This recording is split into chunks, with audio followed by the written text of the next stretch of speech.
We do not seek attention. We pay attention. We are often judged by award committees. We question the fiction. In science fiction, we are going places and virtual places. We are NYIT, and the future is ours.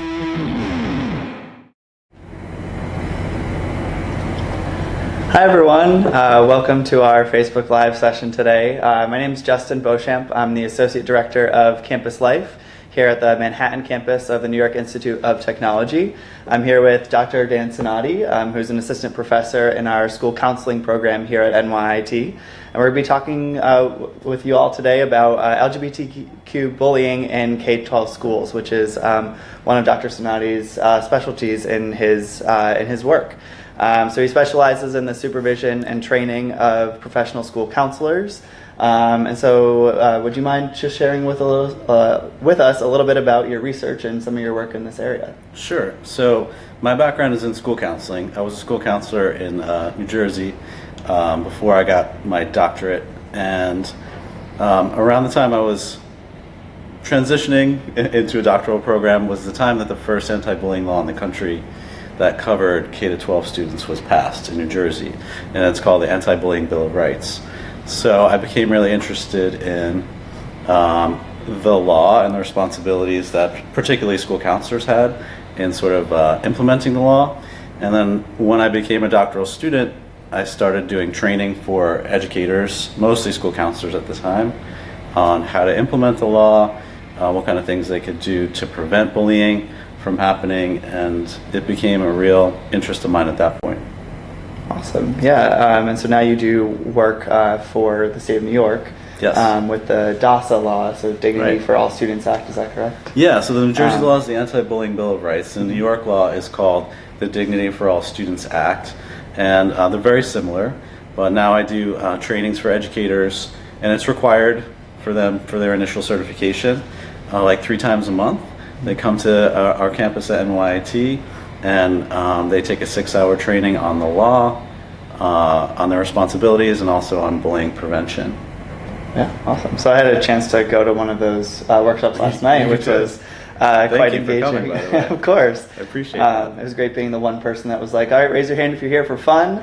Yes, yep, I'll be the only one. Thank you very much. Yeah, well, you probably saw most people when they first come in, they don't look happy because it's 5:30 on a Tuesday and they've just come from their school and work for the most part, and they kind of come in thinking, wow, this is going to be 3 hours, because they do 3 hours online and then 3 hours face to face. This is going to be 3 hours. It might not be the most enjoyable experience, and then hopefully by the end they've had at least a learning experience, and many times they give me good feedback about the fact that it wasn't as painful as they thought it was going to be. Sure. So can you tell our audience a little bit about what this training entails, maybe who comes to it, who's required to come, at what point in their career, that sort of thing? Yep.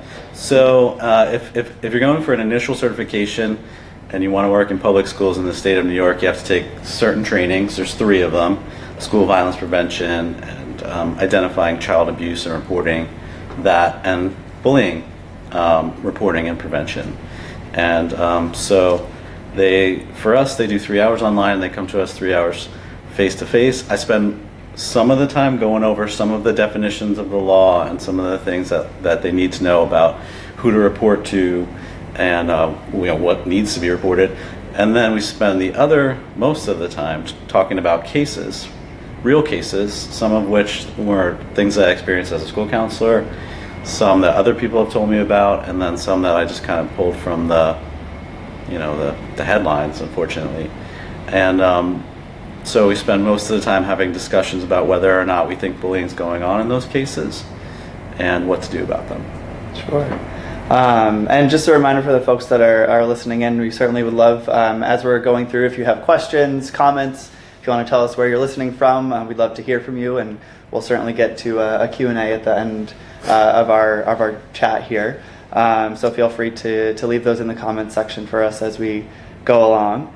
But so I'm curious, I know the trainings themselves cover bullying holistically, right? So from a variety of protected characteristics. Right. But I know one of the things we really wanted to focus in on today was gender identity, sexual orientation, really the experience that LGBTQ youth have in these scenarios. So can you talk a little bit about, from your experience, how serious is the bullying issue amongst LGBTQ youth? And what are some kind of common misconceptions about that community? Well, it's very serious and prevalent. It's probably the group that needs the most amount of, proactive, preventative measures, because they experience bullying more than most. It impacts their education more than their peers in general, and some of these cases, honestly, they end tragically. And I don't necessarily want to focus on the ones that end with kids hurting themselves or hurting other people, but we have to talk about that. And it sometimes forces people to take the law a little bit more seriously. There's protected characteristics you mentioned, like things that you cannot use to make other kids feel bad, or that staff members can't use to make kids feel bad about themselves. And race, ethnicity, religion, those are all included, but there are 3 that relate specifically to LGBTQ students, and they're sexual orientation, gender identity, and biological sex. And the first misconception that people have is that those are the same thing, or that they're so much related that you can't differentiate. So I feel like that I need to differentiate for them, especially the difference between biological sex and gender identity, which there's still a lot of confusion around. So when I define, for instance, biological sex as 100% biological, like I asked them to think about it as just the parts you were born with at birth, male sex organs, female sex organs. That's a little different from gender identity, which is very much more complex, and sort of the idea that we've assigned characteristics to masculinity and characteristics to femininity, and we fall somewhere in that, what I think of as a continuum. Yeah. And so that needs to be said, because then we can build off of there and sort of define, like, what is transgender? What does that mean? And what are some of the other gender identities that you might hear kids use? And that's an important part of the training. Yeah, I like that you use the word continuum. I've heard spectrum. I've heard all different ways to think about those terms specifically. Right. Could you talk a little bit more about that? Could you talk about Sure. What is the continuum or spectrum of biological sex, of gender identity, for some of the folks that aren't as familiar with some of these topics? How do you define those in your trainings or in the work that you do? I think a lot of people come in with a lot of confusion around, like, in terms of gender identity, what are some of the terms? They get overwhelmed with the terminology. Some people still think of it as a binary. Some people are going to leave the training and still thinking of gender identity as a binary between male and female. And that's just a belief that they hold and aren't going to change that. Some people aren't going to change that. So I say that that's okay, that they believe that for whatever reason. But if you're working with students who don't fit the binary, they're questioning their gender identity, or they're gender nonconforming, or they consider themselves androgynous, to impose that on them would be unfair and actually might be a form of bullying. So they need to be aware of that. They don't need to change their beliefs or their core values, but they need to be aware of that. Sure. So I do see it as a continuum. I do see us as somewhere in between,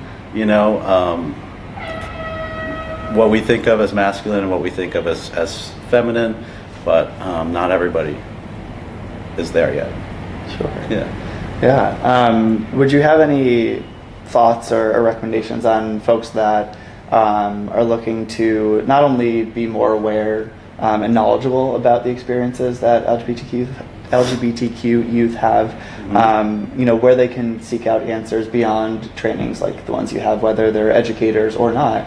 How can folks be better allies or better advocates for LGBTQ youth? Well, I do think that if you're in a position where you're confused or you feel overwhelmed by the terminology, it's not that hard to find resources. There's lots of resources out there. GLSEN is a great resource, which is the Gay, Lesbian, and Straight Education Network. There's a lot of resources out there, my advice to all the educators that come to my training is to take your cues from your students. So whatever terminology they use and whatever pronouns that they tell you that they prefer, and he, she, they, or something different is what you should use, and that might simplify it for them. But there's plenty of resources out there. I just think you need to be intentional about opening up your knowledge in the area if you're going to be completely inclusive with your transgender, specifically students. Sure. Do you find that in the work that you do or the trainings that you hold that people talk about or are confused about or simply just have questions about the differences that trans youth have versus our LGB part of the acronym? Is that sexual orientation and gender identity, are those experiences a little different? Are they similar? Are they both? In your experience, what have those conversations been like? They're different. They're completely different parts of our identity. Sexual orientation is who you're attracted to, and I do also see that as a continuum or a spectrum, and not a binary of heterosexual to homosexual. But some people still see it that way. So they are completely different parts of our identity. So students who are out in their sexual orientation, they have totally different experiences than students who are out or questioning their gender identity. And it's important to differentiate the two. It's also important, I think, to realize that students who are coming out don't necessarily, that's just not necessarily going to start a bunch of problems for them. That's not going to be the root of their problems, and that's not the only part of their identity, so it's not the only thing that defines them, but it is an important piece of their identity. Sure. I want to come back a little bit to laws that protect students. So obviously we talked about the first law in 2010 from New Jersey, or the New York State law currently. Do all states have laws similar to this that protect students from bullying? If so, what do those laws look like? Are they pretty consistent? Do they vary from state to state? All that sort of thing. Every state has a law, an anti-bullying law, and possibly a policy on top of that, but every state has its own law. We already mentioned two, the Anti-Bullying Bill of Rights in New Jersey, DASA in New York, and there are websites to go and check the anti-bullying laws in your state, wherever you come from. There's even a website that grades the anti-bullying laws on a scale of A to F. It's called bullypolice.org. Because they're all different, they have different levels of, strictness for schools. They have different definitions even of the word bullying.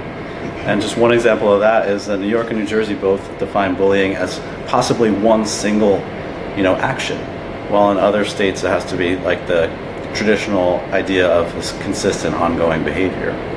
So we even really haven't come to a consensus on what the definition of the word bullying is in some of these laws, so it can be confusing.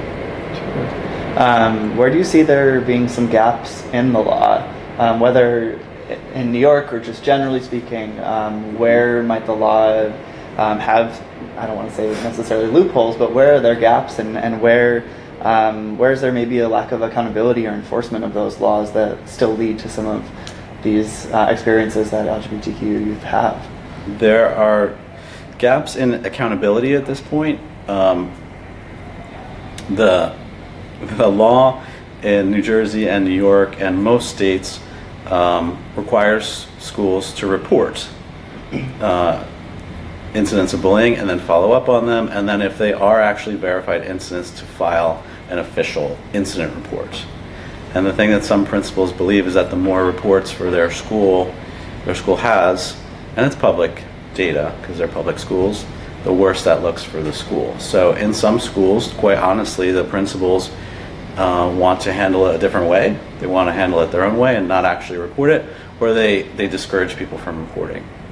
And so it actually becomes kind of the opposite, where when you see schools that have 0 reports, and they have thousands of students, you might wonder, are they really upholding the law? Because there is a lack of accountability at this point. But the larger conversation that I think needs to happen in the schools, because I can't really handle that in the 6 hours of training, is the culture of the school. Because bullying is a school culture issue, really, when you think about it. There's something about the culture that either encourages it or doesn't discourage it from happening enough. So the spirit of the law is to work on your school's culture and make it as safe and inclusive as you possibly can. Sure. And that's not what the conversation that people think they're going to have when they come to me. They think that I'm going to tell them what they need to do to fulfill like their minimal responsibility and not get in trouble. Or like a compliance perspective rather than a culture shift. Yeah. Cool. Well, I have 2 more questions for you before we open to the rest of the folks. I think a lot of times when you do these types of trainings or just general work on inclusion and creating just spaces for students, a lot of times the way we enter that conversation impacts that work. And so I know we're 2 cisgender white men sitting here having this conversation, and while we might have other differences in identities, that certainly impacts how we do this work. Right. So could you talk a little bit about that and Sure. how you bring your identities to the work that you do and how it might impact the conversations you have? Yeah, I mean, what we're really talking about is privilege. And, privilege meaning systemic and unearned benefits, right, as part of being, part of a majority in the aspects of culture that we've been talking about. And so, yes, I am white, cisgender, heterosexual, Catholic. I have all the privilege. And so for me to not acknowledge that in the trainings and when I talk to people in these conversations would be disingenuous. And also I try to use it to my advantage in the conversation in a couple of ways. First of all, I think I need to admit that I've never really been discriminated against because of my race or because of my gender identity or even the perception of my gender identity or the perception of my sexual orientation. So because I can't speak from experience, I am still learning, essentially. And when I talk to people who have been oppressed or been discriminated against because of those parts of their culture, they have a deeper understanding than I do, and I think I need to acknowledge that. So that's one thing. And then because I have people coming from all different places, including people who are very much privileged like I am, I think I need to model the fact that I acknowledge that I am privileged, that privilege exists, and then we can maybe talk about how it impacts some of the cases that we get into. Yeah, thank you. So, for sharing. Yeah. So kind of coming back to doing this work to create better cultures and climates for students in these educational communities, what can educators do kind of beyond that compliance and here's the rules I have to follow perspective, but what can folks do on a broader scale, no matter their role in the educational environment in that the K-12 or pre-K-12 school system? Besides educate themselves in ways beyond the training, like we talked about earlier, and utilize some of the resources that are out there, I think that they need to do what is referred to as on-the-spot intervention. So, for instance, if you have a student who is being bullied or being called names or slurs or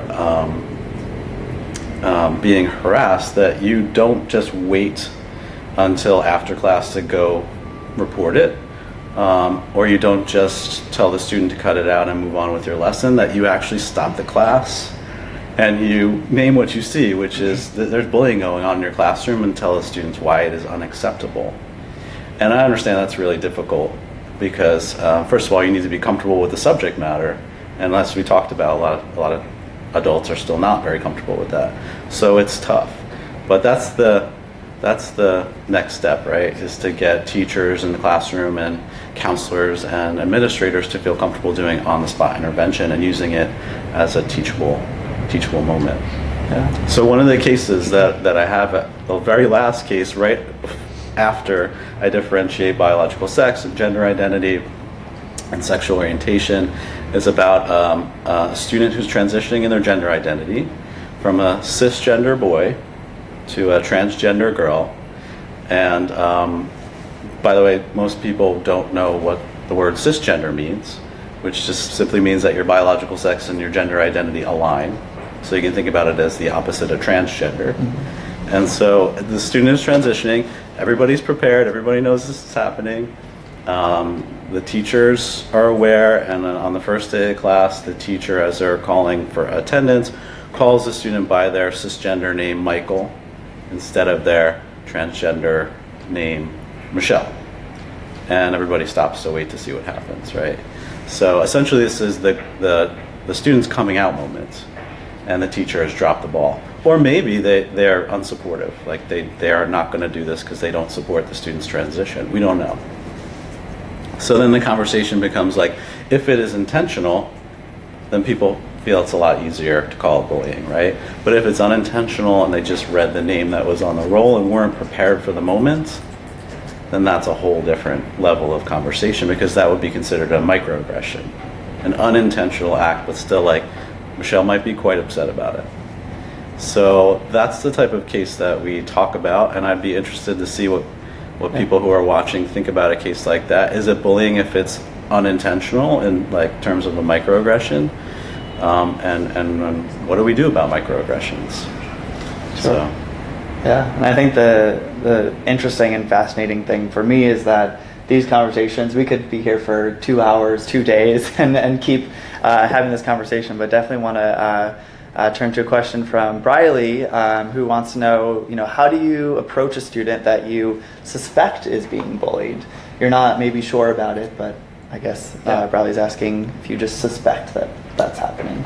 It's a great question, because students may not tell you. They may not want to tell you. They may feel like they're going to be retaliated against for telling, and also they may not be able to tell you. I mean, honestly, they may not be able to articulate what's happening to them. So I think if you're going to talk to a student that you think is being bullied, the first thing you need to do is make sure that they feel like you're a safe person to talk to, and that your goal is to help them and to stop and to make them feel more safe at school and to stop what's happening to them, and not as like a gotcha or anything like that. So if you feel like a student is being bullied and you feel comfortable enough to go and talk to them, I think you need to do it in a sensitive way. If not, there are other people that I think are very comfortable, much more comfortable talking about these issues, like a counselor or a social worker or other personnel in the school. So get them involved. Yeah, it's kind of the idea of, if you can't or don't feel comfortable doing it yourself, seek out the resources of others that feel comfortable doing so. Yeah, which I think what you don't want to do is stigmatize the student. And there's still this idea in a lot of schools that being a snitch or a rat is a bad thing. And you still have adults in buildings using the word snitch or tattletale. And the problem is students aren't going to tell you what's happening to them if they feel like there's a stigma attached to that. So please stop using that word. Sure. So it looks like we have a question from Joanne. Hi, Joanne, who asks, who is held accountable when a bullying violation occurs? Is it the school district? Is it an individual student? Is it, on a larger scale or smaller scale? This is a really confusing part, because we're talking about a law, the Dignity for All Students Act. So some people think of bullying as a crime and treat kids who bully as criminals, and that's not the spirit of the law, and that's not true. The law part, the legal issue, is if schools do not address it and it continues to happen, then they would be held accountable. Specifically, the building administrator could be held accountable if they don't do anything about it. And there was just a case in the Bronx where a student was being bullied, and for so long and so badly that he took it into his own hands. He brought a knife to school. He stabbed one of the students that he felt was bullying him, and so then it became sort of a tragedy, right? Because the school didn't do anything about it. So the legal part would be that the school could be held accountable. Students who bully, I don't think we need to be treating them like criminals. It's a bad decision. It's certainly unacceptable behavior, but I think we need to treat them like they made a bad decision. Maybe they're not aware that there's a new standard of behavior that they need to follow, and we need to definitely educate them. There will be consequences for the students who are written up for bullying, and those consequences are specific to your school's code of conduct. Some schools still rely on punishment, like detention and that kind of thing, and other schools are doing more restorative justice practices, right? So yes, the students will be held accountable, but not legally. They're not criminals. They're kids.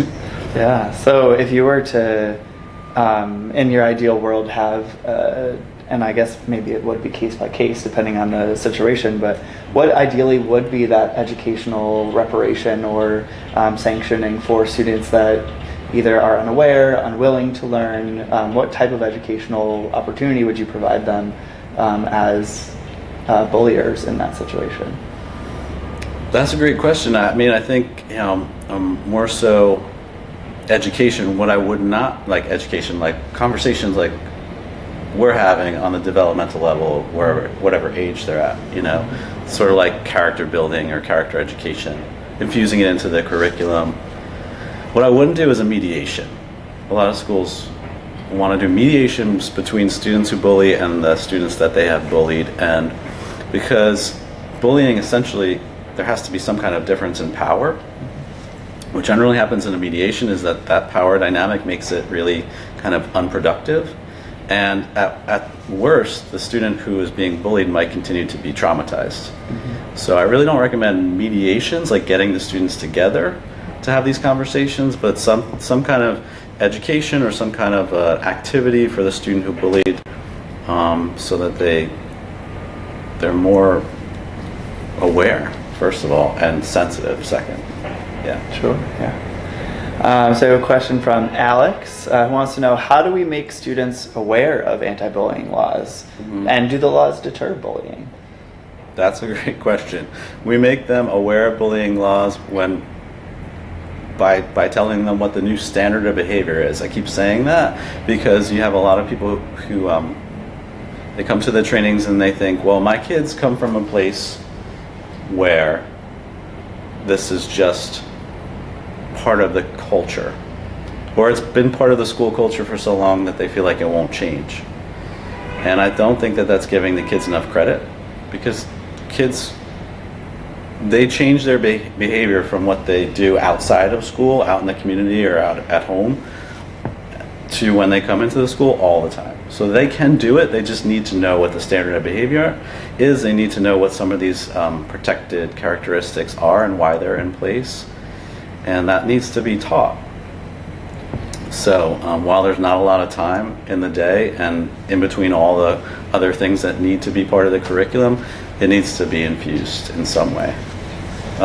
So in a lot of schools they have free periods, or they have advisory periods, and that is a great time for a counselor or a teacher to talk to kids about diversity, inclusivity, aspects of culture. Well, that was going to be my next question of where does that responsibility fall? Does that fall on the administrators, the educators? Yeah. Does it fall on everyone? Everybody. Now, in the law, there's somebody is identified as the person who coordinates this. In New York, they're called the Dignity Act Coordinator. In New Jersey, they're called the Anti-Bullying Specialist. And so it generally is a counselor, but it's not just that person's responsibility. It's not just the principal's responsibility. It's sort of all hands on deck, right? If we're really going to impact something as big as school culture. Absolutely. So Sophie asks, what should we focus on in regards to current issues in New York City public schools, and the evidence showing the schools are, quote, cooking the books in order to meet low numbers of bullying and school incidents? Sure. Cooking the books, yes, that's true. So I think that parents are an important group. They have a lot of influence and power, more power than we as school employees do a lot of times. They just don't realize it, or they don't feel empowered to speak up. So I think getting parents involved, especially when you think that their student is at risk, is a really important thing, because their voice will be more likely heard sometimes than your voice. The other thing is, I do think that the principals need to have a different level of training than everybody else. I rarely get administrators in my trainings. It's mostly teachers and paraprofessionals and sometimes counselors. But I do think the administrators, because they're the leaders of the building, do need a different level of training, and they need to have these conversations first if they're going to then go back and turnkey that to their staff. Yeah. I think something that I hear often is creating change or creating more equitable spaces for students not necessarily starts with, but it requires that committed, inclusive leadership, and that, you know, it doesn't necessarily need to start from the top, but it needs to be enforced and carried out by folks at the top too. Yeah, it's really a community effort, but we do work in a hierarchical organization. A school is a hierarchy, and the principal's at the top of that school, the superintendent's at the top of the district, but the principals have a lot of influence. So I do think that they need to be completely on board and intentional about improving their school's culture. And that means at first getting a baseline and figuring out, do we have a school culture issue here with the amount of bullying reports that we have? But that means following the law by reporting it. Yeah, awesome. So Joanne has another question for us. Are there any plans to bring this type of training to NYIT? The DASA training, we do DASA training 3 times a month. At the Manhattan campus of NYIT, the Old Westbury campus, and we're starting to do it at a location in Harlem as well. So we do DASA training, and I have consulted with some schools, literally to go to their schools to talk to their staff about these types of issues. So we do that as well. Yeah, I think that we do a good job of that, and of course we have our master's program in school counseling, and it's very much a social justice approach to counseling. So we talk about cultural competence, and we talk about bullying prevention and school violence prevention. So I think that we're putting out counselors who can have these conversations. So yes, at NYIT we do a lot of events like that, programs like that. Yeah, and and I'm not sure if this was part of the question too, but I know that this law in particularly impacts pre-K to 12, right? So we wouldn't necessarily do these trainings at NYIT for folks that are working with college students, because the law doesn't apply to that population. While there might be other laws or other No, but policies. they're welcome to come for fun, just like you did last night. Right, that works too. Yeah, that was a great time. Awesome. So we have a question from Chris. What should a teacher do when a school does not have a safe room or safe space? So I'm guessing they mean a place where a student can come and either express themselves or feel okay to talk about these issues. Yeah, so it might be on a teacher or a counselor to create that space. And you can do that in your classroom or your office. So you can create essentially your own safe space. I think sometimes people wait for the Dignity Act coordinator or the counselor or the principal to do that, and they don't realize they can do all of these things sort of on their own. You're empowered to create your own safe space within your classroom or your office. And then the other thing is events and certain times are more appropriate. This is Anti-Bullying Month nationally in October. We've had so many different opportunities and days where we could have had events in your school, whether it be National Coming Out Day or Spirit Day. Those are all days to take advantage of, but really it's an everyday sort of thing if it's going to be part of the culture. So creating your own safe space in your classroom is a great idea. Yeah, I think those types of celebrations are important to recognize and to create an awareness or understanding. And you talked last night a little bit about the Respect for All Week, RFA, right? And so those things are great, but respect should not only happen during that week; it should happen 365 days a year. Exactly. So it looks like the conclusion of our questions from the group. I don't know if there's anything else that you wanted to share, before we close up today. I mean, it's a timely issue. Right now it is Anti-Bullying Month for a few more days, so it's a good time to start thinking about what you're going to do to be more safe and inclusive in your schools if you work in a school. But yeah, I think the next level of conversation is taking a look in the mirror and figuring out, okay, we still have a lot to learn. If you're like me, you have a lot of privilege, and so you're still kind of trying to figure out what to do with that. And these are not simple issues, so they're going to take a lot of time and intention to to kind of process and educate yourself. And there are a lot of, like I said, resources out there to do that. Sure. Yeah, well, thank you for sharing your experiences and some of your work with us. For the folks that are curious for more information, I know we'll have things listed in the Facebook description of links to the website. So we have the Master's in School Counseling program here at NYIT, which is on our main nyit.edu website. Information about the seminars that Dan leads. Again, that link should be in the description, but it's also nyit.edu/interdisciplinary/DASA, DASA. And we'll also answer additional questions in the comments if folks have those as well too. So thank you all for joining us today. Thanks, Dan, for talking with us, and we'll look forward to continued conversations because, as you all know, this conversation never ends. So thank you so much. Thank you. And thank you all.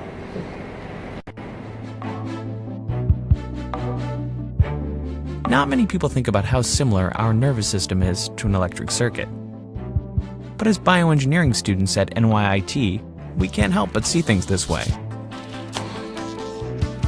The secret bioelectric conversations between the stomach and last night's meal will soon be decrypted. We are NYIT, the Stomach Whisperers. And the future is ours.